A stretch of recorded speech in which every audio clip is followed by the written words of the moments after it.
Kumusta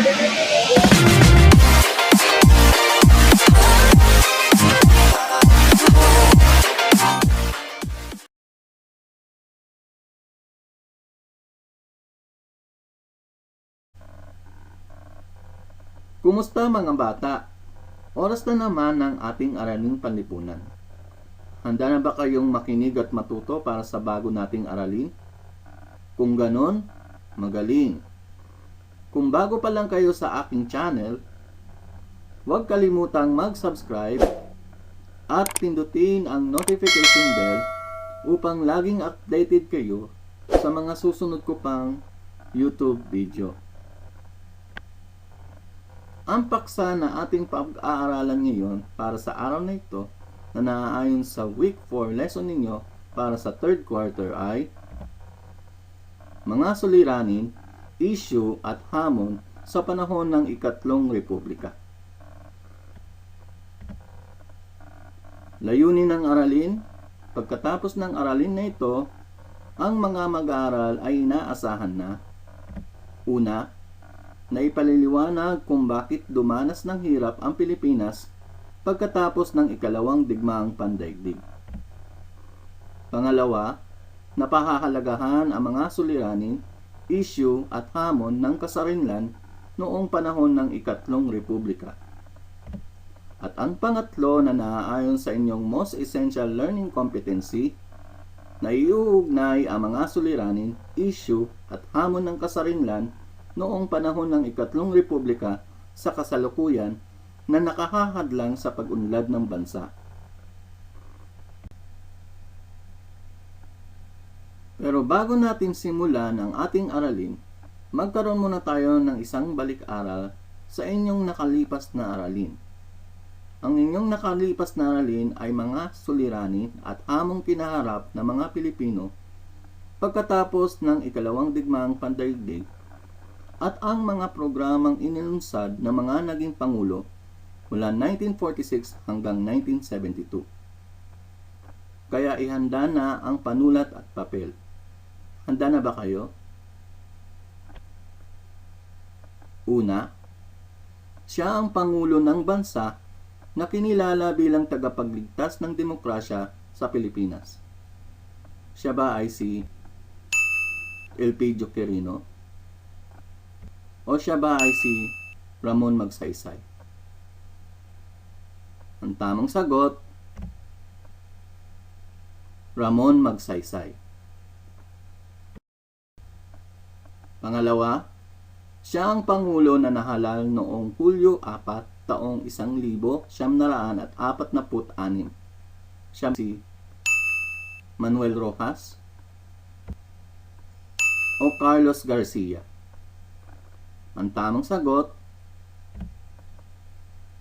Manuel Rojas.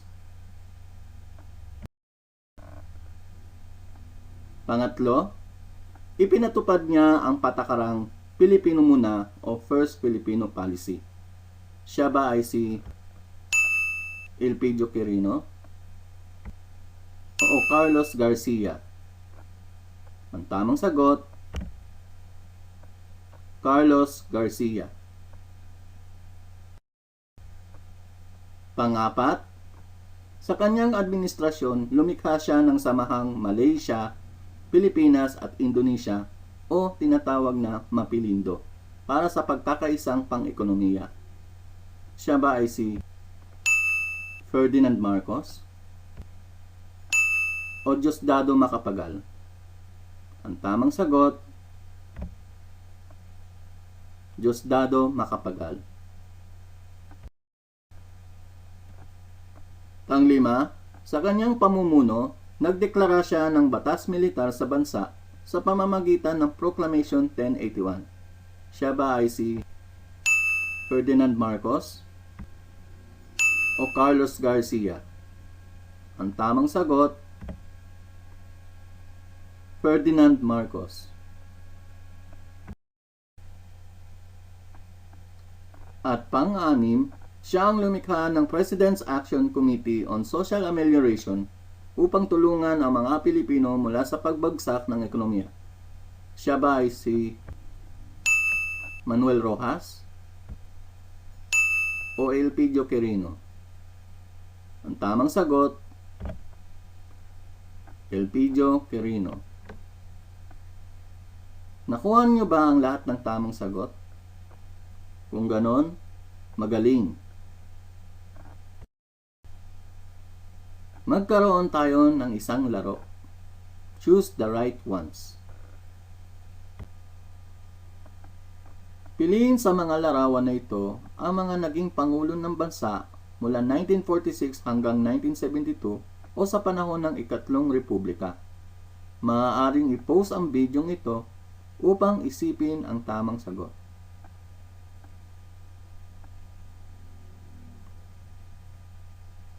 Ngayon tignan natin kung tama ang mga napili ninyong mga larawan. Sige, simulan natin. Sino-sino sa kanila ang mga naging pangulo ng bansa mula 1946 hanggang 1972 o sa panahon ng Ikatlong Republika? Una na rito ay si Manuel Rojas. Sumunod sa kanya ay si Elpidio Quirino. Ang pangatlo ay si Ramon Magsaysay. Sunod ay si Carlos Garcia. Ang panglima ay si Diosdado Macapagal at ang panghuli ay si Ferdinand Marcos. Nakuha niyo ba ang lahat ng tamang sagot? Kung ganon, magaling.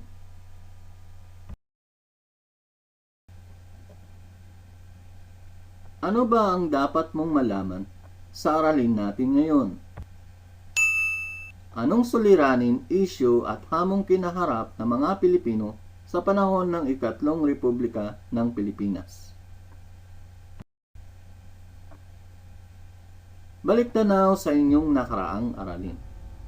Sa inyong nakaraang aralin ay napag-aralan natin ang mga hamon at suliraning kinaharap ng mga Pilipino sa kasarinlan at ang mga programang inilunsad ng mga naging pangulo mula 1946 hanggang 1972.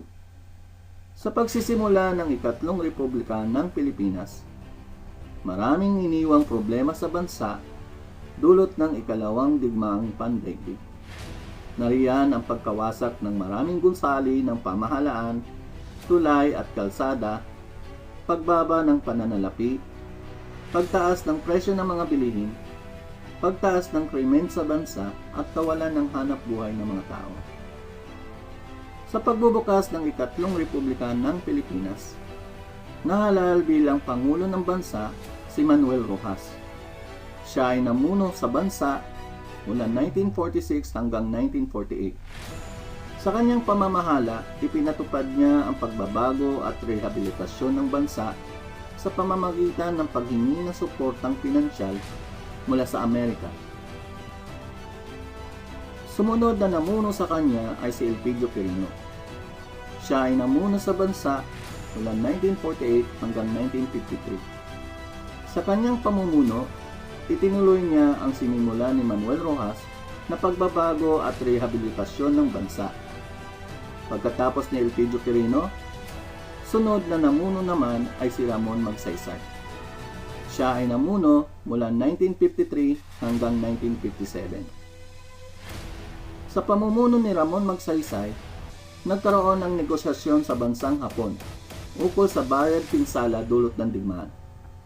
Pagkatapos ni Ramon Magsaysay, sumunod sa kanya ay si Carlos Garcia.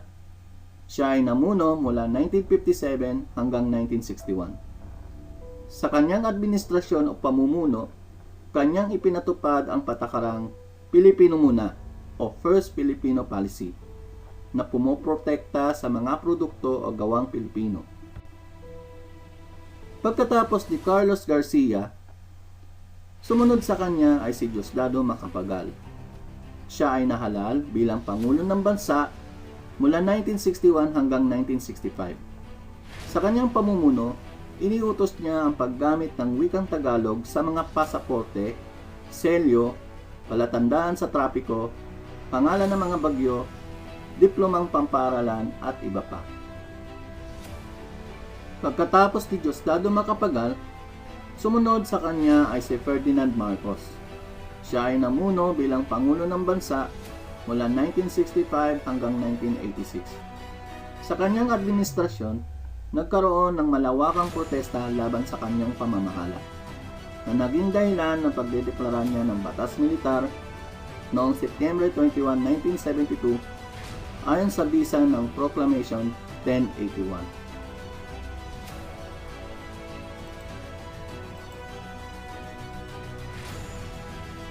Ang suliranin sa panahon ng Ikatlong Republika. Isang malaking hamon sa pamahalaan ang kalagayan ng bansa pagkatapos ng digmaan. Tiyaga at katatagan ng loob ang kinakailangan upang muling isaayos ang mga bayan at lungsod na sinira ng labanan. Pagbagsak ng ekonomiya. Malaking pinsala ang naidulot ng digmaan sa bansa. Libo-libong buhay ang nawala at maraming ari-arian ang nasira. Kasama na rito ang mga hayop na katulong sa pagsasaka, industriya, pabrika at bahay kalakal. Lumaganap ang kahirapan dahil sa kawalan ng hanap buhay ng mga mamamayan. Hindi magamit ang pasilidad sa transportasyon tulad ng lansangan, tulay at sasakyang pandagat at panghimpapawid. Nasira rin ang mga patubig at sakahan.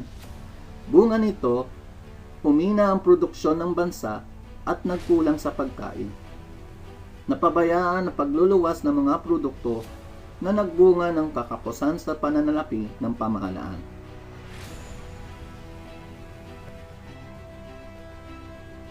Pagbangon ng ekonomiya. Malaking suliranin ng pamahalaan ang muling pagpapaunlad ng kabuhayan. Pinatatag nito ang agrikultura, kalakalan at industriya bilang unang hakbang sa pagbangon ng ekonomiya. Inuna ang pagpapagawa at pagkukumpuni ng lansangan at tulay sa mga proyektong pang-infrastruktura. Lumikha rin ng mga hanap buhay ang pamahalaan upang magkaroon ng pagkakakitaan ang mga tao.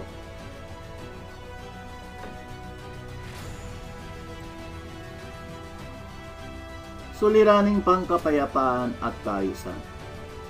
Suliranin din ang kapayapaan at kaayusan sa bansa pagkatapos ng digmaan. Dahil sa kakulangan ng trabaho, maaaring pasukan at pagkaabalahan, natuon ang pansin ng nakararami sa mas madaling paraan upang magkapera.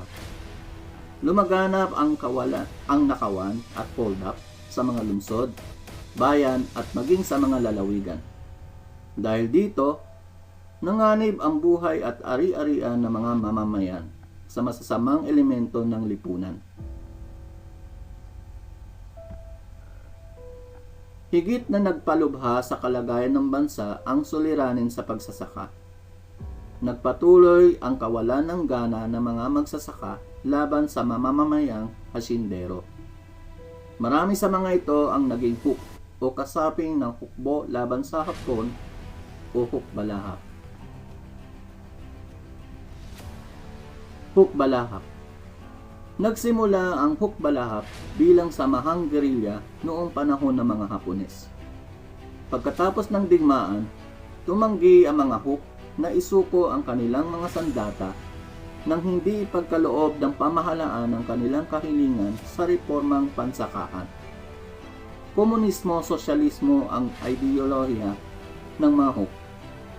Layunin nilang pabagsakin ang pamahalaan at inakit ang mga hindi nasisihang magsasaka na umanib sa kanila.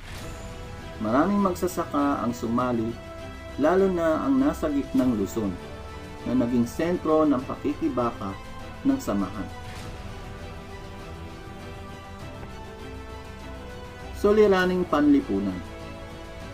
Matinding hirap at pagdurusa ang naging epekto ng nagdaang digmaan sa Pilipinas. Kapos sa pagkain ang mga mamamayan, lalo na sa lugar na sentro ng labanan. Naninirahan ang marami sa dikit-dikit at sira-sirang mga bahay at gusali. Buy and sell ang anumang bagay ang naging pangunahing hanap buhay ng mga mamamayan sa panahong ito. Dahil sa kakulangan ng paninda at salapi, tumaas ang halaga ng mga bilihin. Dahil sa kawalan ng katiyakan sa buhay, nalimot ng marami ang kagandahang asal at pamantayang moral ng lipunan. Nawalan ng tiwala ang mga tao sa isa't isa. Lumaganap ang katiwalian. Ginamit ng mga opisyal ng pamahalaan ang kanilang kapangyarihan sa pagpapayaman at nagkaroon ng pandaraya at suhulan sa pamahalaan. Kakapusan ng pananalapi. Pagkatapos ng digmaan, dumanas ng krisis sa pananalapi ang pamahalaan. Kakaunti lamang ang natirang salapi sa kaban ng bayan. Nahirapang makalikom ng buwis ang pamahalaan sapagkat walang hanap buhay ang karamihan sa mga mamamayan. Natigil din ang pakikipagkalakalan sa ibang bansa dahil nahinto ang produksyon ng mga pangunahing produkto tulad ng palay, asukal at nyug. Ngayon, oras na para sa isang talakayan. Pag-usapan natin. Sagutin ang mga tanong. Maaaring i-post ang video upang isipin ang tamang sagot. Una, ano ang napapansin ninyo sa mga suliranin sa panahon ng Ikatlong Republika? Ang sagot, ang mga suliranin sa panahon ng Ikatlong Republika ay mabigat na hamon para sa mga Pilipino dahil maraming problema ang dapat lutasin upang maibangon muli ang bansa mula sa pagkakapinsala o pagkawasak nito dulot ng digmaan. Pangalawa, paano hinarap ng ating Pangulo ang mga suliranin, issue at hamong kinaharap ng ating bansa noon? Ang sagot, upang malutas ang problema ng bansa noon, sila ay naglunsad ng mga programa na sa tingin nila ay makabubuti sa mga nakararaming Pilipino at pati na rin sa ikauunlad ng bansa. Pangatlo, paano hinarap ng ating kasalukuyang Pangulo ang mga suliranin, issue at hamong kinahaharap ng bansa ngayon? Ang sagot, sa panahon natin ngayon, ang ating kasalukuyang Pangulo ay gumagawa ng paraan upang malutas ang krisis na nararanasan natin ngayon. Pang-apat, sa iyong palagay, ano-ano ang mga dahilan kung bakit ang mga dayuhan ang luminang at nakinabang sa kabuhayan at kayamanan ng bansa sa halip ang mga mamamayang Pilipino?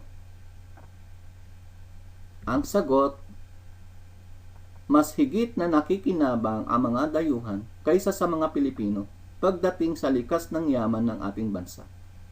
Dahil nasa kanila lahat ang mga makinarya o kagamitan kung paano pakikinabangan ang mga likas ng yaman ng ating bansa. At panglima, nangyayari pa rin ba ito sa kasalukuyan o sa panahon natin ngayon? Ang sagot, hindi. Maraming dayuhang negosyante ang umuwi sa kanilang bansa dala ng kasalukuyang sitwasyon natin ngayon. Kaya maraming mga kumpanya at negosyo ang nagsara at natigil ang operasyon na dahilan kung bakit maraming Pilipino ang nawalan ng hanap buhay. Ngayon, dumako naman tayo sa unang pagsasanay. Sagutin ang pagsasanay na ito. Maaaring i-post ang video upang isipin ang tamang sagot. Panuto, ayusin ang mga jumbled letters at sabihin kung ito ay may kaugnayan sa mga suliranin, issue at hamon noon sa kasalukuyan. Magbigay ng halimbawa at patunayan ang iyong sagot. Tama ba ang mga naging sagot ninyo? Kung ganon, magaling. Bilang kaugnay ng inyong kasagutan,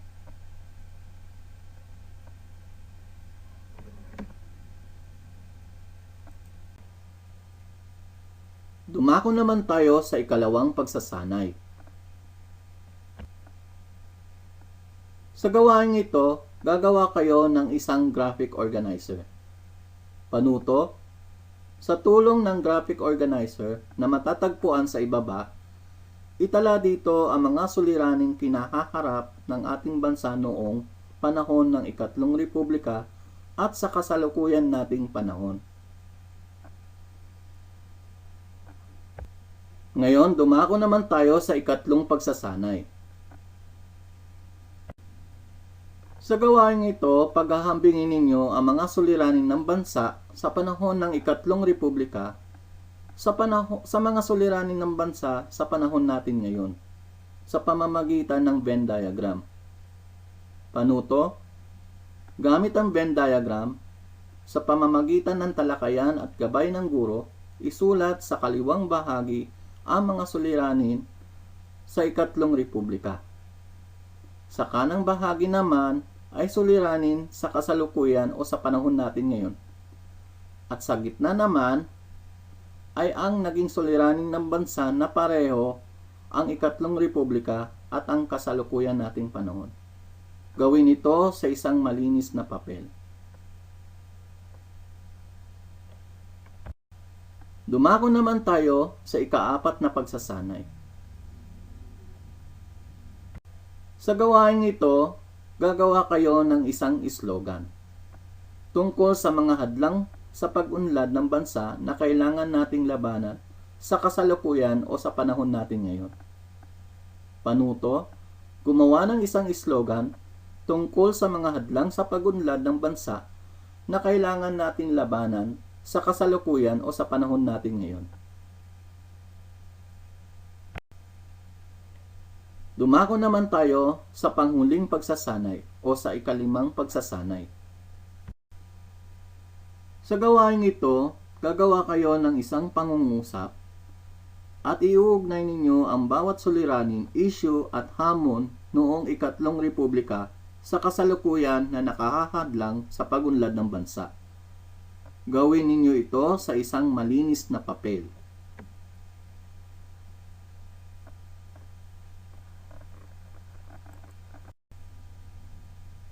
Anong dahilan kung bakit dumanas ng hirap ang mga Pilipino sa panahon ng Ikatlong Republika?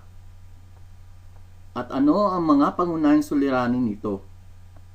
Maiuugnay ba ito sa kasalukuyan o sa panahon natin ngayon? Tandaan, dumanas ng hirap ang Pilipinas pagkatapos ng ikalawang digmaang pandaigdig. Ang mga pangunahing suliranin sa panahong ito ay ang pagbagsak ng ekonomiya, kapayapaan at kaayusan, suliraning panlipunan at kakapusan ng pananalapi. Maiuugnay ang mga suliranin, issue at hamon sa panahon ng Ikatlong Republika sa kasalukuyan o sa panahon natin ngayon na nakahahadlang sa pag-unlad ng bansa.